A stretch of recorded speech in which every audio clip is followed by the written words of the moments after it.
Continuer coûte que coûte, jusqu'à une victoire totale. Nous ne nous arrêterons pas. Quiconque parle d'un arrêt, cela n'existe pas. Nous ne nous arrêterons pas. La guerre continuera jusqu'à la fin. Jusqu'à la fin. Jusqu'à ce que nous les terminions, rien de moins. En déplacement dans la bande de Gaza, où les frappes israéliennes continuent, Benyamin Netanyahou s'est montré inflexible. Devant ses soldats, le Premier ministre israélien a même durci le ton. Selon lui, la paix ne doit pas se faire à n'importe quel prix. Il dit vouloir la démilitarisation et la déradicalisation de Gaza. Nous devons faire en sorte que cela ne se reproduise jamais.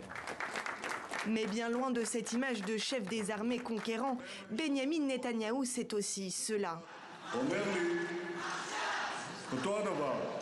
Un homme politique de plus en plus décrié sur son propre sol, comme ici, à la Knesset, le Parlement israélien, où il a été chahuté par les familles des otages enlevés par le Hamas il y a près de 3 mois. Elle lui reproche de favoriser les objectifs militaires au lieu de s'intéresser à la libération de leurs proches. Sur le plan international aussi, Benyamin Netanyahou semble plus isolé. Face au nombre de victimes et à la situation humanitaire dramatique dans la bande de Gaza, le soutien au départ unanime de ses alliés a en effet laissé place à plus de réserves, à commencer par les États-Unis. Ami historique et soutien indéfectible de l'État hébreu, la première puissance mondiale n'a dernièrement pas hésité à afficher publiquement ses divergences avec le gouvernement conservateur de Benyamin Netanyahou.